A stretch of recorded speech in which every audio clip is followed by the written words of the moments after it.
You are listening to Catalyst Talks, conversations with change agents, outliers, superheroes, and truly conscious leaders modeling what it is to be an unstoppable force for good in this world.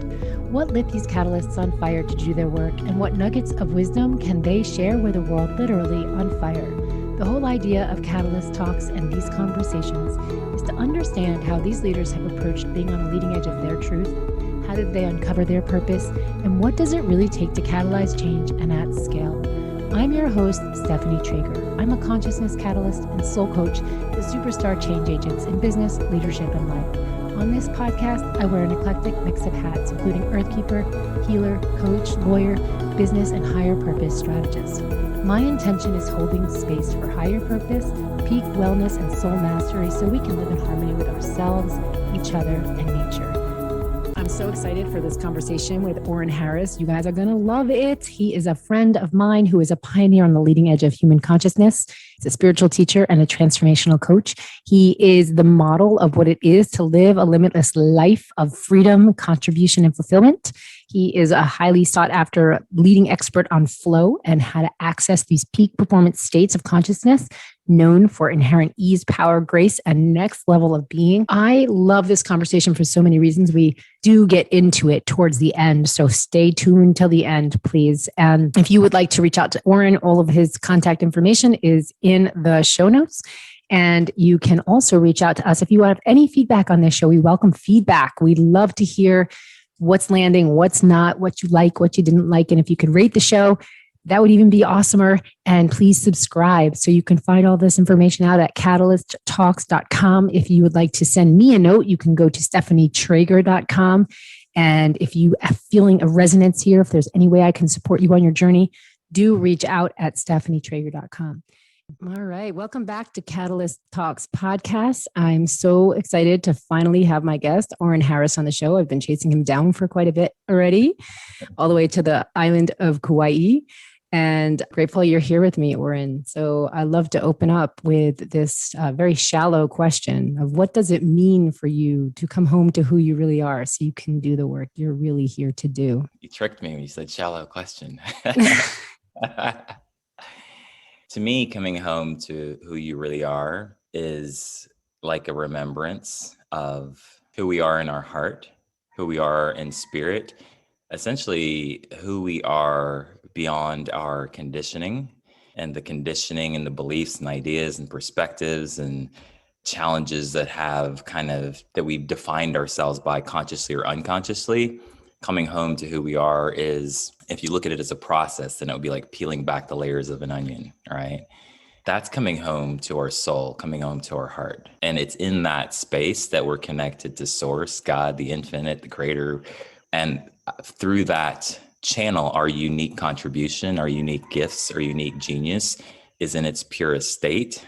And anything that comes through that channel is, you could say, our unique contribution. It's our medicine to the world, both in its expression and in its form, whatever form that may take, but also just in the frequency, the frequency of our own soul. Our home frequency carries our unique, I guess you could say, transmission to the world. And then there's our gifts that we have in whatever form that we're expressing that in. So that's what it means to me to come home to ourselves and give what we're designed to give. I've been enjoying your videos and your sharing. You're just an open portal for sharing a flow of consciousness that I see kind of on a daily basis. And it's, the Osho, I think you call it, right? Yeah. Yeah, no. I'm a watcher. I'm a watcher. Oh, nice. Yeah, that's why it's like, I'd love to get into this conversation. What am I here to do? I'm here to awaken consciousness on the planet so we can live in harmony with ourselves, each other, and nature. And, that for me, I see you as a consciousness awakener. And every time you share this energy that you transmit around permission, you invite people to permit with permission. It's just how you show up. So yeah, what is a life for you in that? And what does that actually mean to you? Like being a permission slip? Well, it's, tying it into what I was saying about coming home to ourselves. It's like, what would we be doing? What would we be saying if we were not living in fear, if we were not living on within our own constraints or things that we've imposed upon ourselves or things we've absorbed, like there's things we would naturally be doing. There's natural states of being that exist, like that might look like personality traits in the world, but they might just be natural. Like, for example, think about nature. I'm out here in nature in beautiful Kauai. It's stunning. And like nature is very still, but nature is also very wild. It's kind of unpredictable in a sense, right? So are humans in our natural state. And so I feel like one of my permission slips is not like this is my intention per se, but I have a diverse expression. You know what I mean? A mentor, a coach, teacher, an artist, a dancer, I freestyle. And I feel like that's a permission slip for us to be more of an expression, a full spectrum expression of who we are, and to, kind of uncompartmentalize our lives as well. We create these divisions in our lives based upon divisions we have inside of ourselves, parts of ourselves that might be in, not completely in harmony. So we say, I've got my business side, my spiritual side, my adventure side, my sexy side, my shy side, my this side, all these sides. And part of awakening and part of coming home to ourselves is coming into greater harmony and unity within these different sides of ourselves, and how that looks in an outward expression, or not even how it looks, how it feels, is like we are just, an infinite being. We are divine beings. And yes, we have a soul structure, and then within that we shape a personality structure, and then within that has the unique expression. But it's truly the freedom to be oneself. I mean, to really simplify it. And I do feel like I'm a kind of permission slip, an example of freedom, and that inspires me, awakening that in others, both I guess you could say self-realization and self-actualization. Self-actualization to me is like living your highest potential, living your best life, giving your greatest contribution. It's like, the realm of like high performance and constant growth and improvement. Self-realization is, well, who are you beyond all that, right? Beyond your name, your form, how you define yourself, beyond your conditioning, beyond your personality, beyond. Who and what is that is kind of animating all of this? And so I like to play at the intersection of these, I guess you could say, aspects of our being, and to integrate them. That's part of the demonstration. And so I find myself in scenarios and situations and working with people, bridging things, bringing things together, whether it's, masculine and feminine, intellect and intuition, timelessness and time, flow and structure. There's this camp and this camp, or this type of person and this type of person, and really bringing more unity. So I don't think about that much, but as you ask me, about a demonstration, about a permission slip, I do feel like that's one of the things that I naturally demonstrate, and that I'm definitely here to awaken in other people, and to just to help us evolve, right? We're in the information age, but we've already moved on to another age in a sense, and we're catching up to it. All right. So we're becoming more fully integrated human beings. And our primary, when I say our, I just mean like the general consensus in the masses, is the primary operating system is intellect and mind and knowledge. And that is, a big part of our existence, and it's, potentially very useful. And like we're evolving, right? So there's an operating system shift that is happening, and I think is necessary for us to continue on into the next age and beyond. Yeah. Just going back a little bit, the demonstration, that I definitely see you demonstrate that integration. And I love that, your permission slip. I'm listening to you and I'm thinking, so what's your story though? I listen to you, you're sharing wisdom and bits and nuggets and downloads and, cosmic, galactic, I don't know, transmissions all the time. And I'm like, what's your story? When was it not integrated for you, if ever? Yeah. I came in integrated. I was like, what's up? Let's go.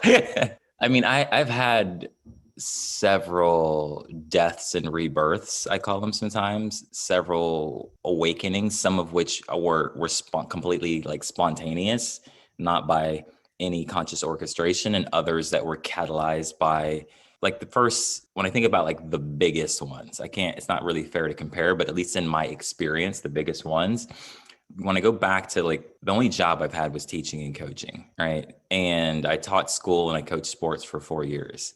And prior to that, when I was in college, I didn't know what I wanted to do. Did pretty good in school, but I didn't love school. I didn't really realize or remember how I learned optimally until I got out of school. And so I made it through school, pretty well, did pretty decent. And thankfully, looking back in hindsight, I thank my mom for allowing me to stay curious and not trying to mold my path for me. When I was in school and then went into college, I wound up getting my major and moving into teaching and coaching just kind of as an experiment to see if I would like it. So I didn't know what I wanted to be when I grew up, like most people. And that was going really, really well, actually. Like both my sports teams won a couple of championships. My classes were going well. I was really enjoying it, but I was more so enjoying the connection with the kids. And it was like life school, really, even though I was teaching school and teaching a subject, health. Anyway, at some point, the first kind of major catalyst that I remember was I imagined myself at the end of my life, sitting back, reflecting on my life and regret for having not attempted certain things, not said everything I wanted to say, and just feeling that sense of incompleteness and regret. And I felt the deep pain in that. And I was like, okay, well, God willing, I'm not going to get to the end of my life and like be that person going, oh shit, it's too late now,? And so I took a leap of faith and stopped teaching and coaching, while it was on the upswing. I got into acting, which is one of the things I was just curious about. I kind of had a creative side, entertainer type of just in my essence. I got into that. I didn't want to be a starving artist. I'm going to kind of fast forward to these major points, right? So there was the leap of faith. That was the first kind of like notable point in my life, defining moment. And then I was teaching or acting. I didn't want to be a starving artist. I wound up starting a business. So then I got into being an entrepreneur, which is something else I was always curious about. And so now I'm acting and I started a business. It started going pretty well. I met this lady and I had lunch with her and I said, what do you attribute your success to? She was telling me all of these like kind of success principles and great management and employees and focus. And she said, but most of all, my coach. And I had been a sports coach and I'd heard of life coaching, but I didn't really know what it was. And long story short, I went to see this guy and had a session with him, had a breakthrough, and started asking questions again, kind of like I did when I got out of teaching and coaching, like a deep reflection. I was like, okay, my business is going pretty good. Acting things started jumping off. And I was like, I started really reflecting and like, what am I here to do? What am I really, really, really here to do? Like only I can do. And this is when I had the first revelation of I'm kind of like this coach guy. I always have been. People always been drawn to me for guidance in some way.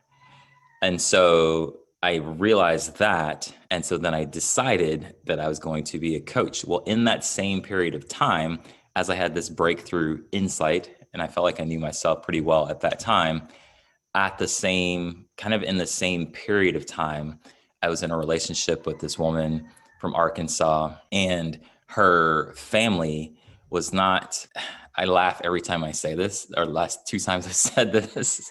I was like, her family it wasn't overtly racist, but it's like, what does that even mean? All right. They would not have approved of our relationship. All right. But we were like falling deeper and deeper in love. And then her father passed away and it was like tragic. And so that impacted her greatly. And so when we were getting to the point where we were going to share with her family, then it was like, oh no, we definitely can't now. Like that's not happening. Anyway, so that started putting strain on the relationship. Then she winds up getting pregnant. And then it was like that's where things just went like, really just got bad. Not even necessarily between us, but just like in the relationship, it was just impacting the relationship significantly. And so in that period of time, I had such a strong desire to mend the relationship, fix the relationship, help us like get back to like just feeling empowered and all of these things. And I had such a strong desire and such an inability that somewhere in there was a breaking point and had a kind of awakening within that. And everything kind of just started becoming more clear to me. And at the same time, this is all happening like in the same period of time, right? I had the revelation about the coaching thing. I was like, okay, I'm going to do that. The relationship challenge and this like awakening. And the way I would describe it was like realizing the difference between me and my mind, or what I called me, right? Just kind of like that observer, like, okay, wait a minute. These are thoughts that I'm thinking. This is what I'm calling me. This is my experience. But who is it that's looking at that? Who is it that, how am I able to observe myself? And this is myself. It can't really be myself. So started having this awakening. And at the same time, I started attracting information and knowledge and somewhat seeking it. I was being taught a lot by life. And has been and still is the case. I've been being taught a lot just by life and by my own exploration. Anyway, I came across the power of now. And when Eckhart Tolle was describing his awakening, I was like, oh, he's putting words to what I'm experiencing. Dove down that path of just deep exploration. And I mean, there's so many chapters to this. Then I realized what beliefs were and that they were kind of like software, and that whatever it is that I believed up until that point in my life, a lot of it was just assumed, absorbed, adopted, taken for granted that that's just what it is. But I realized in this awakening, I realized the whole entire matrix and structure of belief. And so that was kind of rattling and inspiring eventually, but rattling just meaning like, wow, the things that I believe about myself, about the world, about other people are just ideas. I'm like, which of these are actually mine, or that do I actually even resonate with? And so that was like another awakening from the mind. So as I was awakening beyond the mind, I also saw the mind transparently. And that was mind blowing, no pun intended. Anyway, so these are some of the major catalysts that were happening in my life. And so then as I decided to move into coaching and then eventually got into speaking, which also came from a revelation, I only even tried to speak because a successful coach told me that speaking is a good way to go if I wanted to build my coaching practice. And so I went to Toastmasters. They teach you to public speak. Tried that out for a second, wrote my first talk, was acting crazy, running around my apartment, reciting it, and didn't know what I was doing. And I literally thought to myself, I'm probably not going to do the speaking thing, but I'm going to go do my icebreaker first talk. And it was called Who Am I? And something inside me, just so many things just happened. Like something inside me was just like, okay, I'm not going to go up there and do a good talk or try to do a good talk. And I was like, dear God, I give this talk to you. I give this to the space inside myself that I'm most authentically myself. That's my goal. That's it. And I'm going to get through this and maybe, just move on with coaching. I went up there to do my talk on that day, took my time, connected, and I shared, who am I? And I wound up getting a standing ovation and all of these amazing compliments. And that was... Wait, you did or God did? God. God got in me, standing ovation. And I was like, okay, well, clearly I can speak. And so I never went back, but I decided that day I am that, because I recognized that I was that. And I recognized that what was happening is that I was speaking from my heart. So I was speaking to people's hearts.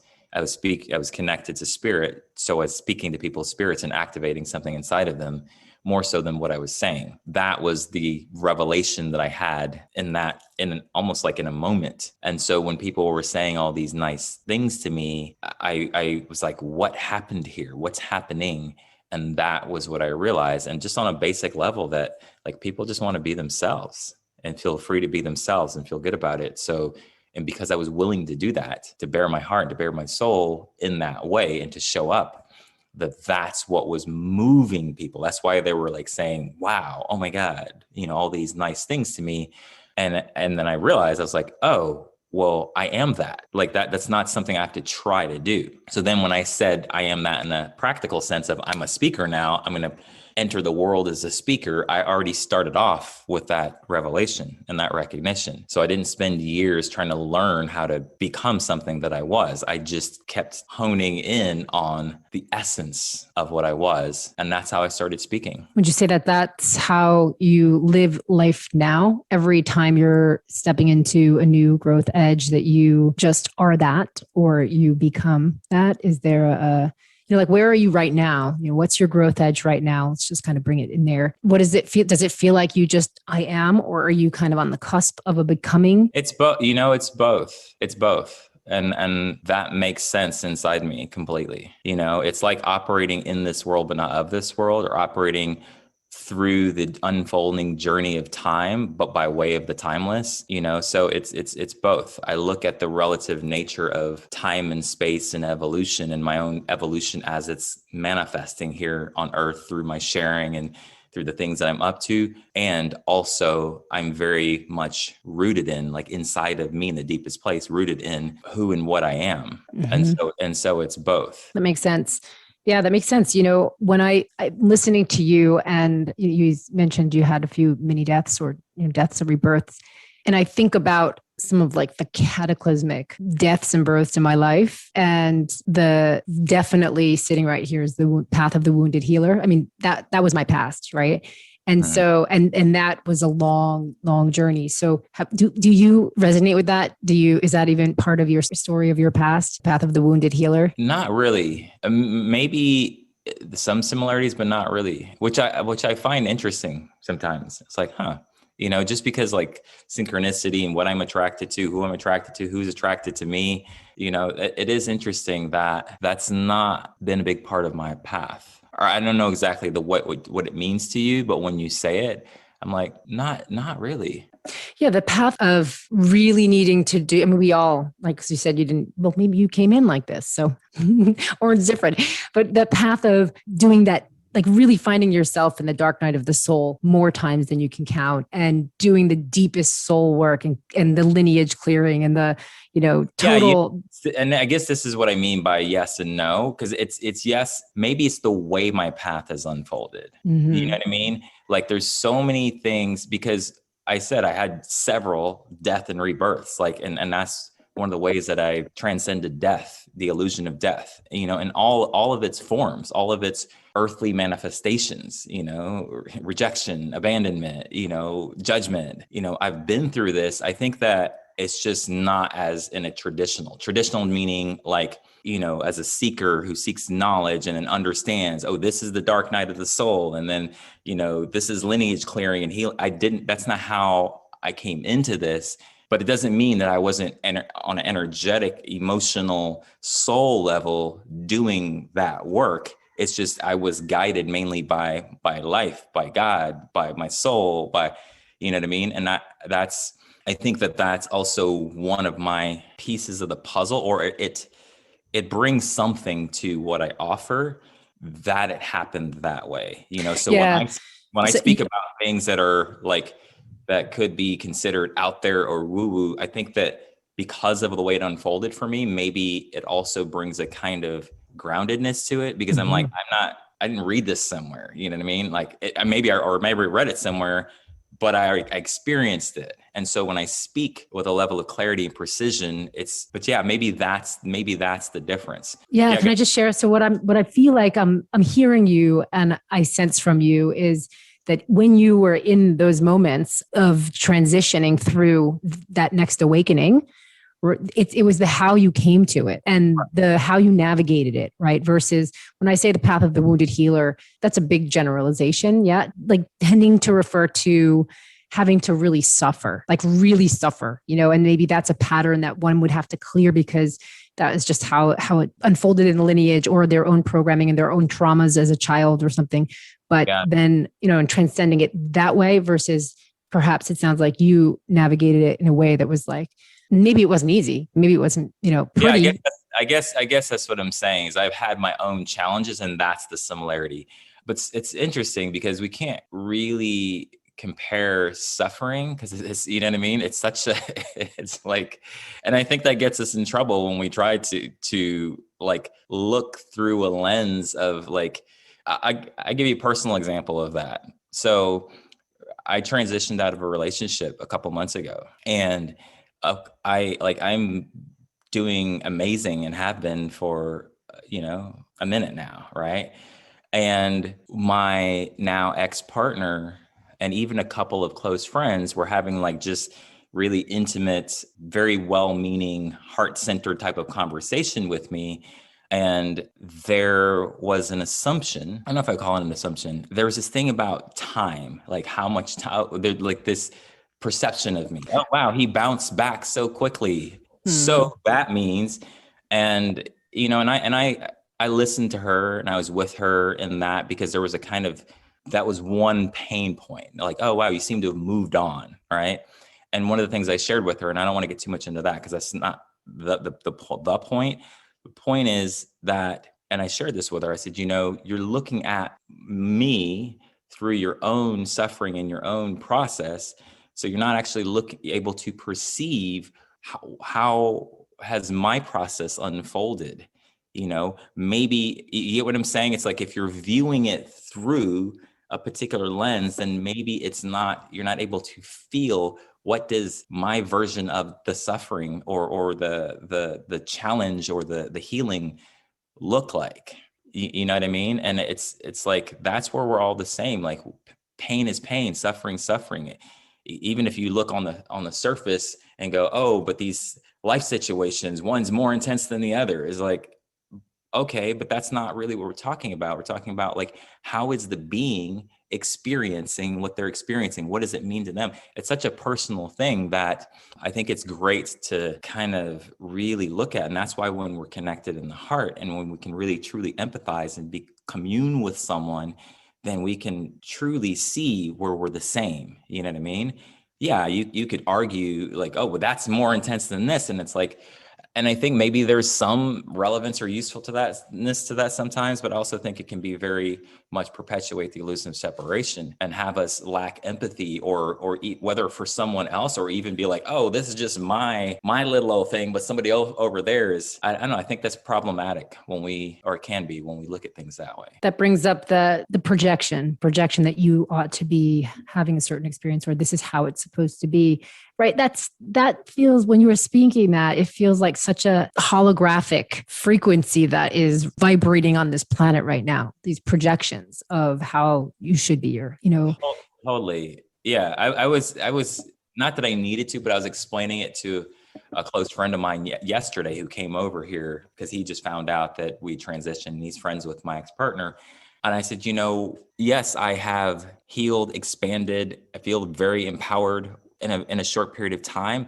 And if I were to kind of explain how that's possible or why that is, I'm also incredibly compassionate. I don't carry a lot of extra sauce, extra weight around feeling, meaning like I shouldn't feel this way. I'm judging you know what I'm saying? So I'm very like that collapses time is what I'm saying. Because a lot of the time in a process of healing is not just the core of what's happening. It's all the layers on top of it, the story that we're making up, the judgment that we have, the fear that we have, the resistance that we have around the feeling. And so to me, that's one very kind of free-flowing explanation of why there's a lot of speed or acceleration in my world and also grace is because of my level of embrace. And that has been cultivated over years. My ability to surrender, my ability to feel without creating a story or just hyper analyzing myself or judging myself or, you know what I mean, to just feel. And so anybody who does that is going to experience some type of a more accelerated cycle of transformation, a more accelerated cycle of healing, and I also I listen deeply and quickly. And so that's another reason why would explain there's not as many like dramatic come out of left field, like energy like that in my life, because that that's just to me an indicator that we haven't been listening. And so the small things that might get overlooked or might kind of get pushed to the background until there's enough momentum and then someone pays attention, I tend to pay attention to the whispers before they become screams. And I tend to treat the whispers as if they were screams, meaning in their importance. And so that's another, so by time I'm like in a moment, like it's not like all of this backed up stuff is coming to the forefront. So there's a certain measure of grace in my process for that reason. And I think that probably the most significant thing is just love. It's just love. Like I have that as a priority. And that's, I guess that's what I'm describing when I say you trim off the judgment, then it's like, so if I'm feeling a certain way, I'm not inclined to be as mental with it, because sometimes we're overly mental because we're in resistance. So it's just like I can just be with myself. So can you go into that a little bit more? Because that is not common, right? Most people are in judgment. Most people are in story. Most people aren't even aware that we are, right? So break it down a little bit, if you would, about, when you catch yourself maybe not being in that. And like, are those moments where you actually go there and then come back because you see it? Yeah. One of the things that I learned about judgment, first of all, it like innately feels off, like in our body and we know something feels gritty about it. It just feels off. And then if we have spiritual knowledge, then we also understand that it is, but we can also feel it, right? I think when I really got a momentum and got into a kind of just really empowered within that was when I realized that I also shouldn't judge myself for judging. That took it all the way home, right? And I'm remembering a while back during this period of time where I was having these awakenings and I was like on this more conscious path now. Another significant thing I realized was this whole people pleasing thing. I realized that almost everybody does it. And so it seems like it's normal, right? And I don't mean people pleasing like being caring, loving, and trying to be harmonious and kind. I mean, people pleasing like low key or not low key, trying to seek love and approval from other people, and then altering our behavior, maneuvering our being and ourself in order to try to please somebody or connect with somebody, which is really an unconscious or conscious way to try to get love, right? Anyway, I realized the insanity of it. Insanity just meaning not to judge it, but just to say that it's an impossible thing to ever win. It's like an infinite chess game that you'll never win. No matter how many moves and alterations and many adjustments that you make to try to appear anyway, to be able to be loved or accepted, I realized that, whoa, this thing's bananas. I'll never win, ever. And even when it appears to win, like, okay, great, I feel good now. Stephanie likes me. This person likes me. I've figured out how to be a good human and to be like, then you'll fail the next day. Or then somebody else will be, nope. And then just Anyway, I'm saying that to say that somewhere within that revelation, which was another significant, I was like, okay, I'm out. I'm opting out of that. I didn't instantly stop, but I opted out. And I was like, okay. And when I opted out, I didn't even know. I was kind of in the unknown because I was like, I don't know where this is going to go, but I intuitively know somewhere good. Because I'm like, I just know I don't want to do that. So this phrase came to me out of my soul, like a lot of things, just like, or from somewhere. I'd rather betray the whole world than betray my own heart. I'd rather betray the world than betray my own soul. And I don't mean betray in a negative sense. I mean me being my authentic self, in my innocence, in my integrity, and someone perceiving, misunderstanding me, getting triggered, whatever. That's what I mean by betray. I was like, I'd rather take the risk of feeling that pain of rejection instead of rejecting myself. And that was one. And that really was another major shift for me. And so while I didn't instantly stop people pleasing, what it did though, is that's the frequency of devotion. Devotion to me is like a transcendent commitment. It's like something you're willing to die for. So not only was I committed to being authentic, I had that at the core. I was like, I'm devoted. Like if I have to die, that's how it felt. Because I realized that I was slowly dying inwardly by trying to outwardly connect with people and please people in order to try to be. But what did it look like? What does that look like when you were actually in the people pleasing? Examples like of people pleasing, like staying in conversations that I don't really want to be in, or staying in them longer, or being in conversations where things are being talked about on the surface, but my psychic empathetic nature knows that something else is going on underneath the surface, but yet I'm still there and my energy is draining. And I'm just like, even if you're just listening, like, oh yeah, yeah, yeah, that's people pleasing, right? Because subconsciously or consciously, the thought is, I don't want to come across as if I don't care. I don't want to basically, I don't want to get rejected, right? So these are the like little seemingly harmless people pleasing behaviors that I started noticing. So I started going in the other direction towards the pain or the perceived pain, which was, I'm going to use my will and my courage and be authentic and speak my truth. I'm going to go now. No, you know what I mean? And started doing that. And that was the practical, I guess, picture of, you know, being more in integrity with my heart and with my spirit, and also disrupting the pattern of people pleasing, you know, or not being so quick to try to explain myself because somebody got triggered and they're in fear, and then I'm responding with fear by trying to, like, you know, fix the perception, and then realizing that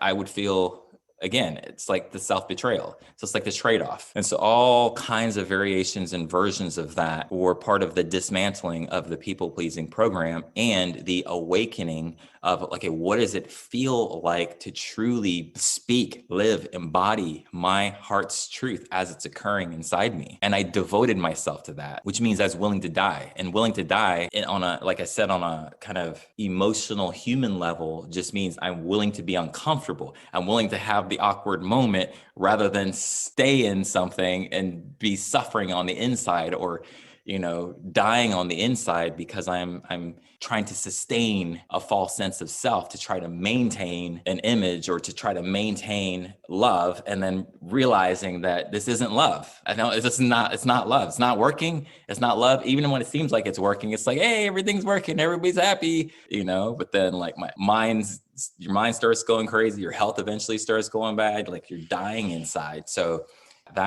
has definitely been a catalyst for liberation. I think that everyone listening is really digesting that right now. So I'm going to let this settle in for everybody, because that's huge. That's huge. And it's that alone will change somebody's life. So all of us, let's just take an oath of devotion to no more people pleasing. Thank you. Thank you for sharing that. Yeah. And the devotion to me is really a significant part of what I would invite people into. And here's why. Because when people say, if they have the knowledge and understanding already that, okay, here's the downside of people pleasing, and here's the upside of awakening into deeper authenticity, right? The natural question is how? Okay, give me the breakdown, give me the how, give me the tools, the techniques, the knowledge, the information, give me the practices, I'm like, yes.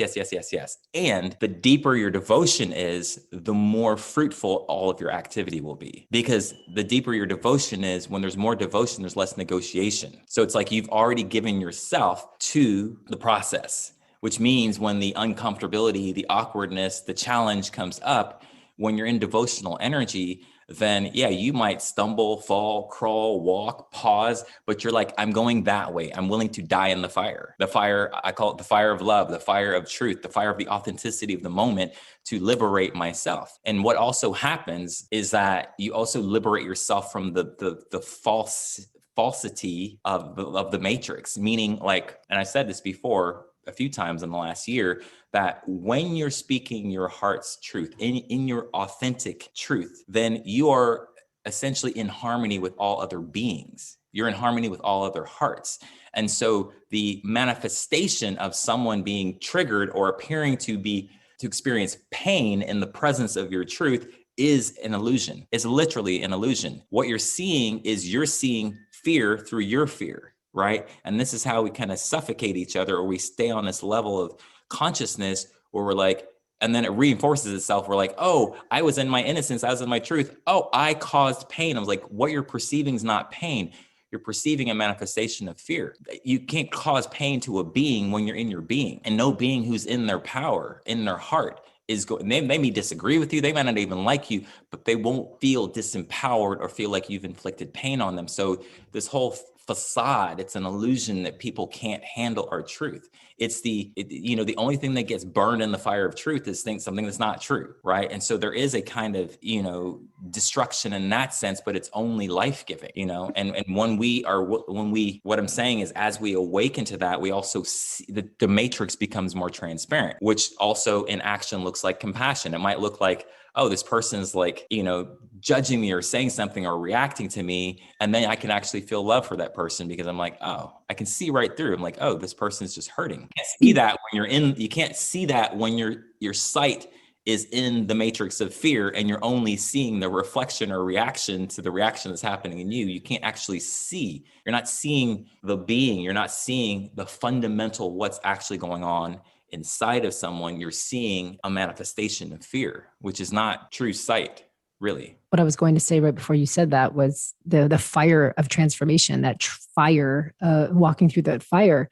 And I'm listening and thinking to have the vision, to be able to see through that person, to see what they're really feeling, and to know and discern when you're like, your heart is telling you to walk the other way, or to excuse yourself, or to speak your truth, or to be authentic.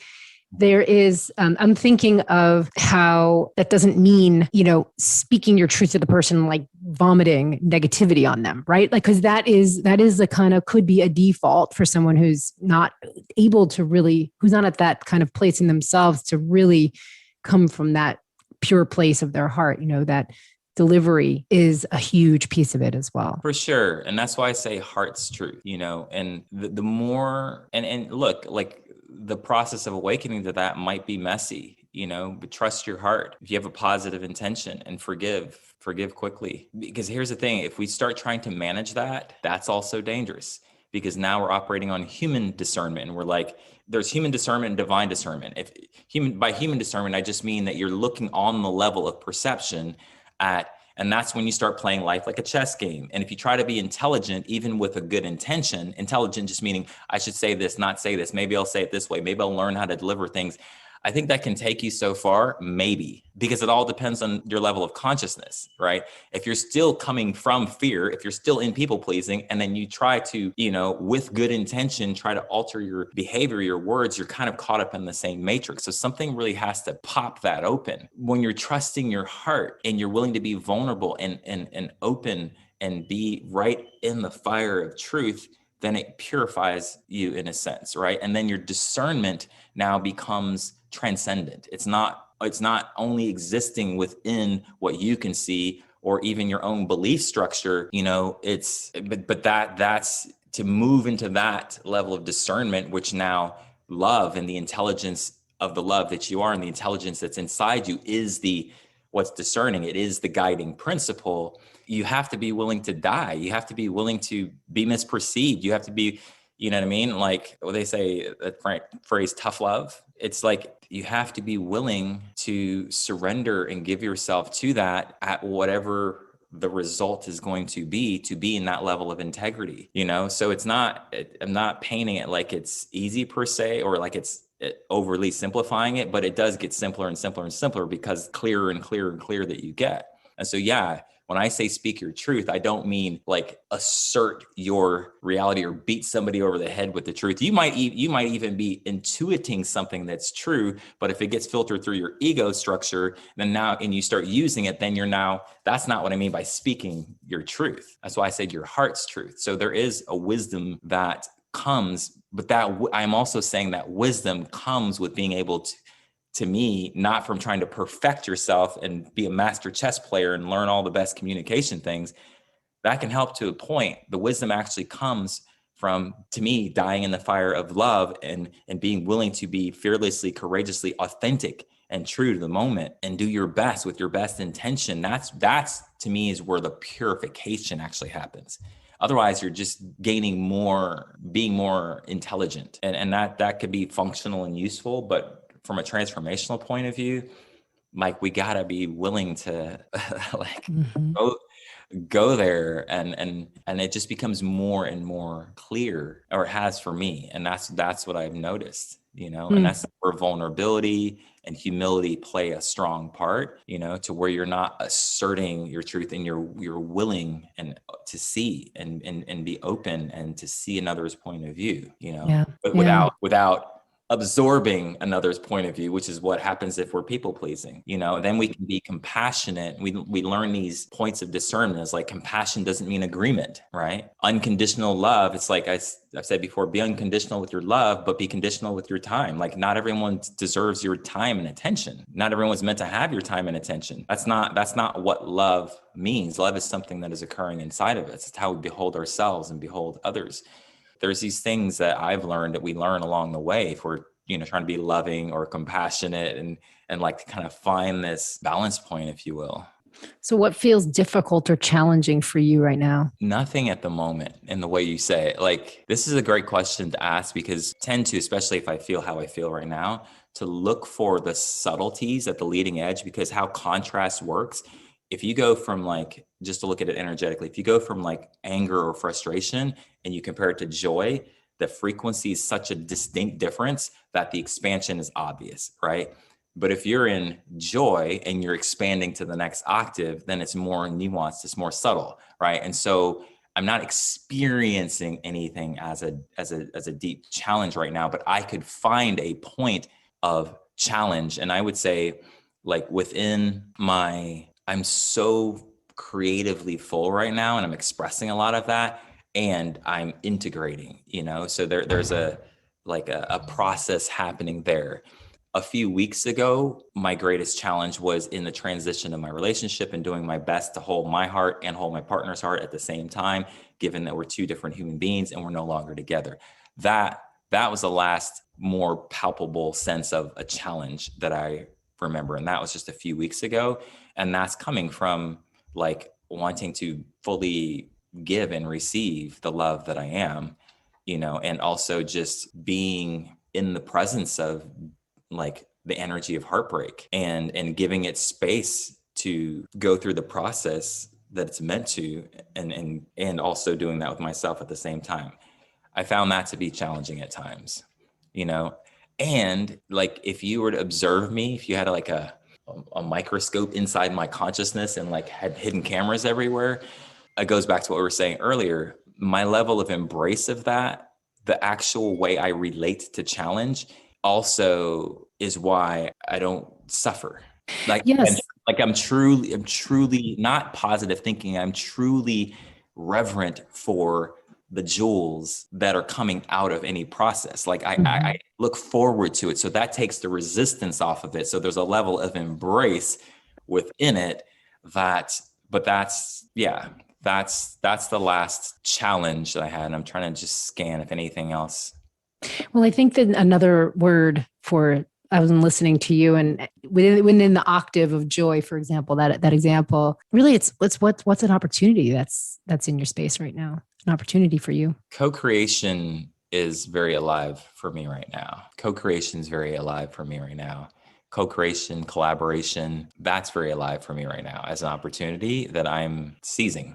You know what I mean? I'm in it. So that's one thing. Opportunity for growth. Yeah, like what's your growth edge? Oren, you are the orator. What is your growth edge? I'm actively in my growth edge. So I'm experiencing, I guess, if you look at things in cycles in terms of expansion, and then there's like an integration and then being and receiving and expression, I'm in the expression and in the beingness of my growth edge. And so it's a little bit more subtle when I'm on that part of the wave, but just taking it back a chapter, one of the things that was very apparent to me maybe 2 months ago is I call it different things in different contexts. In the context of leadership, I was calling it supernatural leadership. And what that looks like is like as a leader of an authority of whatever gifting I have to offer to the world in any situation, my level of awareness and psychic ability and attunement to the field and how that's translating, how powerfully and potently it's translating itself and expressing itself in moments of contributing to the world has gone to another level. And what helped it go to another level was letting go of needing to explain or speaking to people needing to understand me in order to receive, and then me wanting to feel connection and going through a period of feeling like not fully connected and then just dying into that, right? And what's come out of that, or what's coming through that, is even more of my contribution to the world. It's like spending time with this woman. I can't tell you how many times she's like, how did you know that? But she's in such a state of receptivity, and I'm in a state of just giving. Like there's a even more of a penetrating simplicity to what it is that I'm giving that's coming from knowing that's unexplainable. And that has been a growth edge, and it's one that I'm in right now. So it's manifesting itself quite fluidly, but it is in my space. So I'm noticing it. I'm like, oh, interesting. And I can say this to anybody who's psychic, which we all are on some level, right? Or somebody who's really, really, really sensitive. And the challenge, it's like my version of a challenge that comes with being super sensitive and feeling like I feel everything, and I can feel people's subconscious, and being able to powerfully, practically live as a human in this world. And you know what I mean? And the simplicity of like human interaction when I'm having all of this awareness and information pervading my consciousness. Does that make any sense? So that's where a growth edge has happened. And also being like, even within the transition in my relationship, the holding a field of compassion and love and understanding for like my ex-partner or even people that are surrounding our relationship. And at the same time, trusting myself deeply and staying true to myself, and being willing to be and act in ways that might be not able to be understood or even kind of sensitive. That's been a growth edge. And so I can give you an example, right? This is an example within this, because this is within the last few weeks. I basically agreed to do the best in our transition, to hold my partner's heart and her likewise, and us to just be best support we can to each other in our process of transition and healing and so forth. In the process of doing that, out of care and innocence, I agreed energetically to do that, but to try to do that also within a controlled sphere. And when do we try to control? We try to control when we're in fear and when there's sensitivity.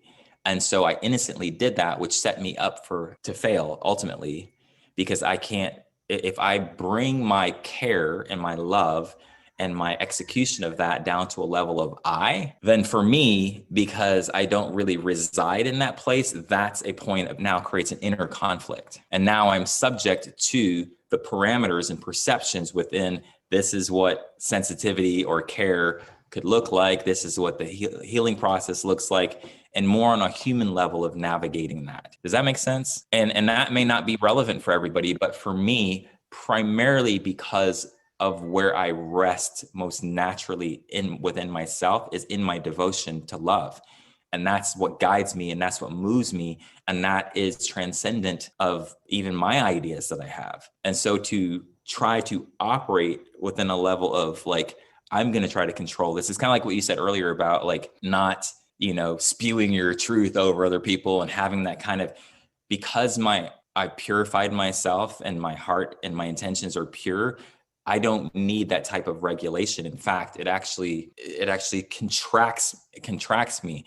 Whereas maybe earlier in my evolution, I would need more of that kind of check myself, because I'm coming into greater integrity with myself. And so I'm trying to explain. Makes sense. And that was challenging. And so I liberated myself from that by, expressing more from this place of surrendered, just knowing of, okay, this is who I will be for you in this process. So that was a growth edge. And I try to express that without getting too much into the nitty gritty details.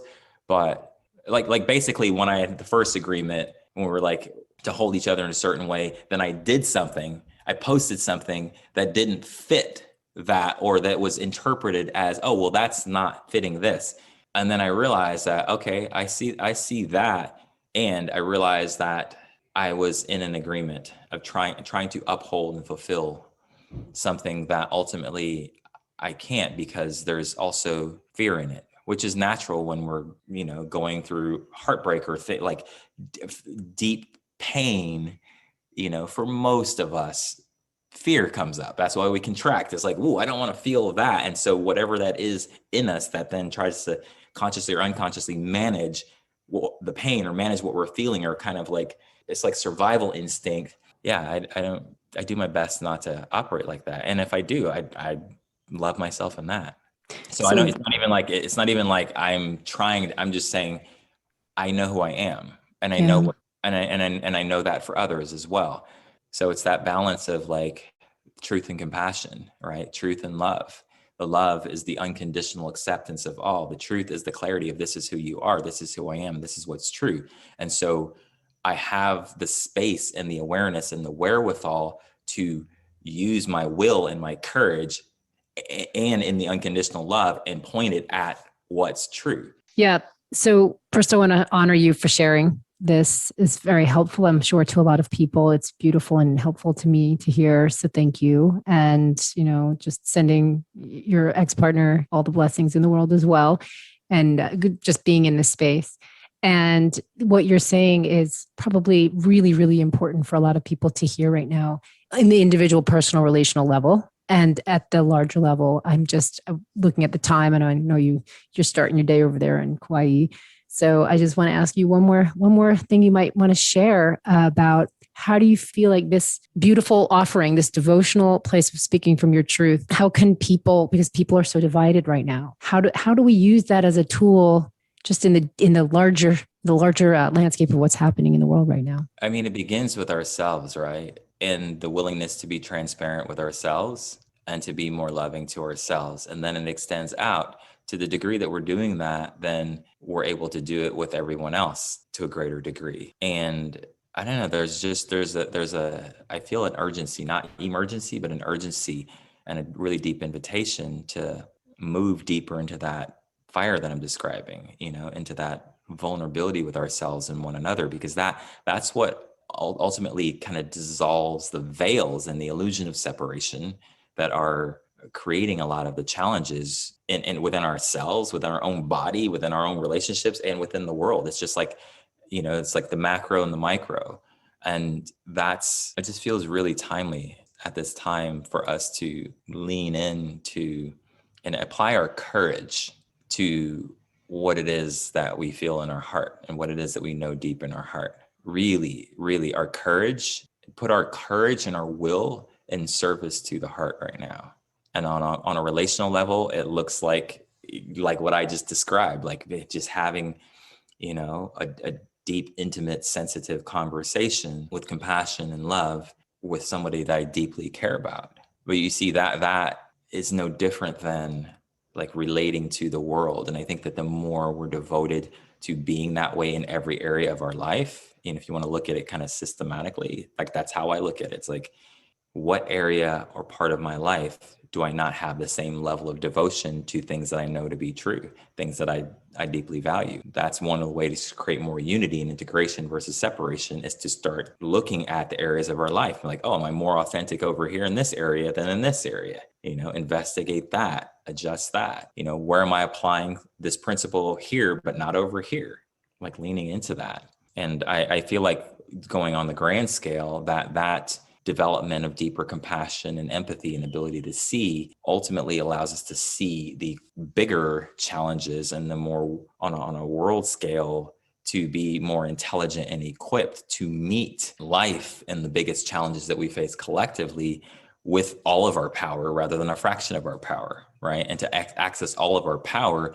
One of the main themes I'm seeing throughout even this conversation is, as we open our hearts more, then now we're not only bound by our own knowledge and what we can see and try to control to try to solve our grandest problems, but we have infinite intelligence accessible and flowing through us. So that feels like very timely right now. And there's an urgency there. So that's what the individual can do, is move deeper into this space within ourselves, within our relationships, and start to look at all of our relationships with all the people in our life through the same lens of like, how are you choosing to show up? Who do you want to be in the world? Not just here, but not here, but just period, and really taking that on. Thank you. Thank you. Thank you. Yes, I think I know that I'm taking away a lot of nuggets from this conversation. I know that all the listeners are as well. So thank you for your time and for being you. Thank you for having me. Yeah, I've enjoyed being with you and being in this conversation. I appreciate you. I appreciate you, Oren. Yeah, thank you for reaching out. And like, I know we've known each other for a little while, and even something as simple as reaching out based upon something you feel in your heart or your intuition or in your spirit is also a significant and simple action that anyone can take, that to me in a bigger scale is representative of the next now stage of our evolution. And that's an operating system I'm talking about, to move into deeper trust and allow ourselves to be more guided by the intelligence inside, and the willingness then to act on it is awesome. Mm-hmm. Even if it's something big, scary, like bizarre, but if you feel that feeling, that resonance from in your soul, in your gut, that and just take action. Yeah. That feeling coupled with your heart, right? Yeah, exactly. So thank you for taking action and reaching out. Yeah. Yeah. And yeah, I've enjoyed it. Okay. And I'll share it in the show notes where people can find more out about you and where to follow you and take in all of your daily wisdom nuggets and reach out to you on social media. Thanks for joining us on this episode of Catalyst Talks. Stay tuned for what's up next, and please subscribe to our podcast wherever you listen. You'll find those links at catalysttalks.com. Join us. We continue this conversation on social media, and if you'd like to reach out to me privately, you can send me a message at stephanietrager.com. Your attention here means the world to me. Thank you, thank you, thank you.